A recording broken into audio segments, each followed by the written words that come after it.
बिस्मिल्लाहिर्रहमानिर्रहीम। लाखों करोड़ों दुरूदो सलाम मोहम्मद मुस्तफ़ा सल्लल्लाहु अलैहि वसल्लम और आले मोहम्मद पर। मैं हूँ उमर दराज गोदल। मैंने आपको खबर आज दे दी थी कि मुस्लिम लीग नून के 15 MNAs अब मुकम्मल तौर पे पाकिस्तान तहरीक इंसाफ के साथ राब्ते में हैं, लेकिन पाकिस्तान तहरीक इंसाफ ये कह रही है कि जब तक टेस्ट पास नहीं करेंगे इनके ऊपर यकीन नहीं किया जाएगा। अब मैं आपको एक बयान बताना चाहता हूँ जिससे आपको इस खबर की तस्दीक भी हो जाएगी और आप थोड़ा सा इंजॉय भी करेंगे। खबर यह है कि राना सनावला ने यह कहा है कि इमरान खान लीगी अरकान के ज़मीर की मंडियां या बोलियां लगा रहे हैं। अब सवाल ये पैदा होता है, जिन्होंने सिंध हाउस के अंदर तहरीक इंसाफ के MNS तोड़े हों, जो खुद ये कहते हों कि देखे जी नून लीग का टिकट कामयाबी की जमानत है, हमने किसी को पैसे नहीं दिए, सिर्फ टिकट की गारंटी दी है, जिन्होंने हफीज शेख की सीट के ऊपर यूसुफ रजा गिलानी को नंबर कम होने के बावजूद गिलानी साहब को सेनेटर बनवा लिया हो, जिन्होंने अलीम खान समेत बहुत सारे लोग पंजाब के अंदर अपने साथ मिला लिए हों, कम अज़ कम उनको तो ये बात नहीं कहनी चाहिए। और इमरान खान किसी को पैसा देंगे, पैसा देना होता तो अप्रैल के अंदर जब अपनी हुकूमत गिर रही थी और सबके ज़मीरों की कीमतें लग रही थी, तो क्या मुश्किल था कि इमरान खान कौमी ख़जाने से चंद अरब रुपए निकालते और वो निकालने के बाद मामला हल हो जाता और इमरान खान की हुकूमत बच जाती। अब चूंकि अलीम खान का जिक्र हुआ है तो मैं आपको बताना चाहता हूँ कि अब से थोड़ी देर पहले खबर ये आई है कि शहबाज शरीफ ने साबिक सदर आसिफ अली जरदारी और चौधरी शुजात हुसैन और फजलुर रहमान को टेलीफोन किया है।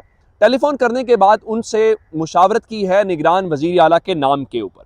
और इससे पहले कल आप जानते हैं कि राब्ता एक हुआ था चौधरी परवेज़ इलाही का और मलिक अहमद खान का, जो नुमाइंदे हैं हमजा शहबाज शरीफ के। आज मलिक अहमद खान की मुलाकात हुई है शहबाज शरीफ के साथ, जिसमें उन्होंने इब्तदाई तौर पर यह बताया है कि हमने नाम शॉर्ट लिस्ट कर लिए हैं MNA के हवाले से और हम आज अपने इत्तेहादी जमातों के साथ बाकायदा मुशावरत के बाद वो नाम भेज देंगे गवर्नर साहब को और शाम 10 बजे से पहले पहले इनके पास ये आइनी और कानूनी तौर पर टाइम है। अब इनके पास नाम कौन से? खबर ये आ रही है कि अब्दुल अलीम खान जो हैं वो नामजदगी हासिल करने के लिए नून लीग की जानिब से लॉबिंग कर रहे हैं, अपने घोड़े दौड़ा रहे हैं। जारी बात है उनका नाम कम से कम इमरान खान तो उसका इंतखाब नहीं करेंगे, लेकिन गेम चल क्या रही है वो मैं आपको आगे चल के बताता हूँ। दूसरे नंबर के ऊपर साबिक ब्यूरोक्रेट अहद चीमा जो हाल ही में रिटायर हो गए हैं, उनको शहबाज शरीफ ने अपना मुआविन खुसूसी या एडवाइज़र भी लगाया, उनका नाम है।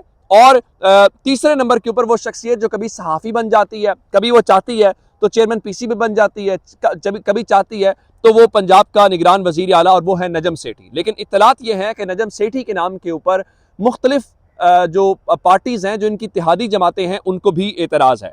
लेकिन मैं आपको खबर दे देता हूँ कि अब ये हीले बहाने कर रहे हैं। इन्होंने कहा जी हमने नाम शॉर्ट लिस्ट कर दिए हैं और हम गवर्नर के लिए भेज देंगे। लेकिन खबर इस वक्त ये है कि इनके दरमियान इत्तेफाक ये है इत्तेहादी जमातों का कि मामला बहरहाल इलेक्शन कमीशन में जाने दे। उसकी वजह क्या? उसकी वजह यह है कि अपने नाम को इलेक्शन कमीशन ऑफ पाकिस्तान के जरिए अपॉइंट कराना उनका सबसे बड़ा इस वक्त मंसूबा है। दूसरी जानिब खबर यह आई कि एहसन भून जो साबिक सदर भी हैं सुप्रीम कोर्ट बार एसोसिएशन के, उनके नाम के ऊपर नून लीग ने इत्तेफाक किया। यानी अंदाजा कीजिए कि कितने न्यूट्रल नाम के ऊपर इत्तेफाक किया गया। और एहसन भून को पता था इसमें क्यों वो पड़ेगा। नासिर एहसन भून ने इसके ऊपर माजरत कर ली कि बार एसोसिएशन की मसरूफियात की वजह से हम ये काम नहीं कर रहे। अब मैं आपको बता देता हूँ इस हवाले से जो नाम है वो तो मैंने आपको बता दिए, लेकिन मलिक अहमद खान का कहना है कि अगर मेरिट के हिसाब से देखा जाए तो परवेज़ इलाही ने जो 3 नाम नामजद किए हैं उनमें कोई ज़्यादा इख्तलाफ नहीं है, लेकिन चूंकि नासिर खोसा जो हैं वो उसमें से माजरत कर चुके हैं तो बाकी सिर्फ 2 ही नाम बचते हैं जिनके ऊपर नाम आगे बढ़ सकते हैं।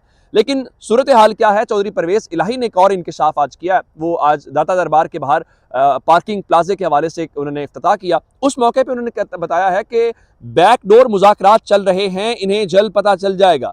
और जस्टिस ख्वाजा सईद का नाम आया तो बताया गया है कि जस्टिस ख्वाजा सईद ने भी निगरान वज़ीर आला बनने से माजरत कर ली है कि उनका इससे कोई फ़र्क भी नहीं पड़ेगा कौन वज़ीर आला बनता है, बहरहाल इनको इलेक्शन करवाना पड़ेगा। और इलेक्शन की सूरत हाल देख लीजिए, कराची में इलेक्शन हुआ, मैंने आपके साथ मुकम्मल रिजल्ट शेयर किया था। हमने इससे पहले देखा कि पाकिस्तान जो पीपल्स पार्टी है उनकी सीट्स में से एक सीट और कम हो गई है। खबर उसकी वजह क्या है? उसकी वजह यह है जनाब कि काउंटिंग हुई है और अब मजमूई तौर पे पीपल्स पार्टी की 93 में से एक सीट कम होकर 92 हो गई है। जमात इस्लामी 86 में से 87 है। बताया गया यूसी 6 औरंगी टाउन जो है वहां पे जमात इस्लामी के उम्मीदवार हाशिर उमर जो है वो कामयाब हो गए। यानी अब थैले खुलेंगे जब फॉर्म 11-10-11 को देखेंगे तो उसमें अंदर हकायक बिल्कुल मुख्तलिफ हैं।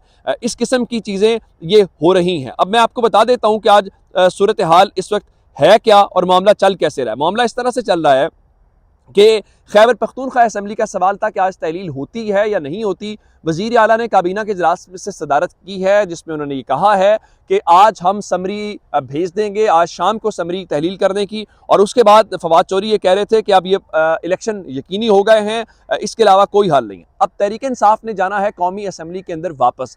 तहरीक इंसाफ के अंदर का कौमी असम्बली में वापस जाना कितना मानी खेज होगा, उससे क्या फ़र्क पड़ेगा, मैं आपको वो खबर दे देता हूँ। चूंकि राजा रियाज को ही हटाना है, मकसद तो राजा रियाज को हटाना है फिलहाल, कोई तहरीक इंसाफ का वहां जा पे कोई कौमी असम्बली में वजीर आजम तो नहीं बन जाना। लेकिन हैरान कुन तौर पर हुकूमती अपोजिशन लीडर राजा रियाज ने कहा है कि तहरीक इंसाफ की कौमी असम्बली में वापसी के फैसले का खैर मकदम करते हैं। PTI ऐवान में आई तो उन्हीं के साथ अपोजिशन बेंचेस के ऊपर बैठेंगे। मतलब ये है, वो ये फरमा रहे हैं कि जी हम अगर वो वापस आ जाते हैं तो हम उनके साथ बैठेंगे, आपका मसला नहीं है। उसकी वजह क्या?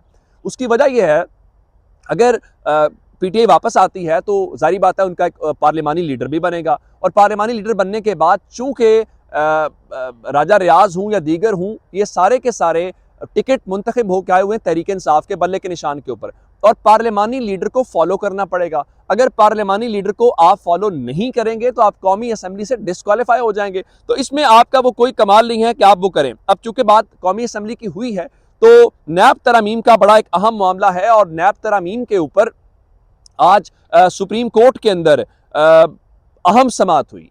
तो वहां पे आज सुप्रीम कोर्ट ने कहा है कि इमरान खान नैब तरामीम के खिलाफ पार्लियामेंट जाएं, मसला हल ना हो तो अदालत आए।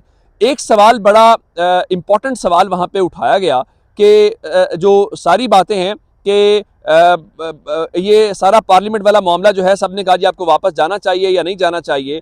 जस्टिस इजाजुल हसन ने बड़ा एक वाज़ेह पॉइंट उठाया, सारी बात उसका जवाब आना चाहिए कि क्या कोई ऐसी मिसाल मौजूद है कि अरकान असम्बली ने अपने केसेस खत्म करवाने के लिए कानून साजी की हो। हुकूमत के वकील मखदूम अली खान ने अदालत को बताया जी अमरीकी सदर को ये इख्तियार है कि वो किसी भी मुजरिम को आम माफ़ी दे दे। यानी ये मान रहे हैं कि ये मुजरिम थे, इनको माफ़ी दी गई है, सदर अमरीकी दे सकता है तो हमें भी मिलनी चाहिए। अगली बात सुन लीजिए, जस्टिस इजाजुल हसन ने एक और सवाल उठाया कि बताया जाए कि जिस तरह एक एमनेस्टी स्कीम आती है, आम मुआफ़ी का ऐलान किया जाता है, तो क्या नैब तरामीम एमनेस्टी स्कीम है या आम मुआफ़ी है? इस हवाले से एक और जो इंपॉर्टेंट बात है, चीफ जस्टिस ने माना कि तफ्तीशी अफसरों और प्रोसिक्यूटर्स की नालायकी से कानून का निज़ाम खराब हुआ। जस्टिस मंसूर अली शाह ने कहा कि इमरान खान के फैसलों की वजह से पूरा सिस्टम मुंजमद हो रहा है, हम उन्हें क्यों सुने। यानी उनके कहने का मतलब ये है कि अगर दरखास्त गुजार जो हैं वो असम्बली में मौजूद ही नहीं है तो हम कैसे सुने। यानी इमरान खान को वापस असम्बली भेजना चाहते हैं, चूंकि उस ऐलान के ऊपर काफ़ी डिस्कशन हुई तो उन्होंने कहा देखें हम इसको वापस भेज देते हैं और वहाँ पे आप नैब तरामीम के हवाले से लेजिस्लेशन कर लें। अब ये उनको भी पता है कि वहाँ पे मेजॉरिटी नहीं है और अगर आपके पास मेजॉरिटी नहीं होती तो आप पार्लियामेंट के अंदर लेजिस्लेशन नहीं कर सकते। लेकिन फिलहाल लग ये रहा है कि अदालत इस हवाले से किसी किस्म का कोई रिलीफ देती हुई इमरान खान को वहाँ पे नज़र नहीं आ रही। लेकिन नैब तरामीम के ऊपर अगर पार्लियामेंट के अंदर मसला हल होना होता तो ये लेजिस्लेशन होती ही ना। लेकिन एक बात है, हुकूमत के वकील ने अदालत को ये बताया कि अगर मेलाफाइड इंटेंशन की बात आती है तो अदालत अरकान की नीयत का तायुन नहीं कर सकती कि वो नीयत वो मुस्बत है या वो क्या है। लेकिन मैं आपको एक बात बता देता हूँ, आपके सामने खबर रखूंगा जिससे आपको अंदाजा होगा कि कम से कम अवाम को इनकी नीयत का पता है। अवाम को या लोगों को कारोबारी, देखिए किसी भी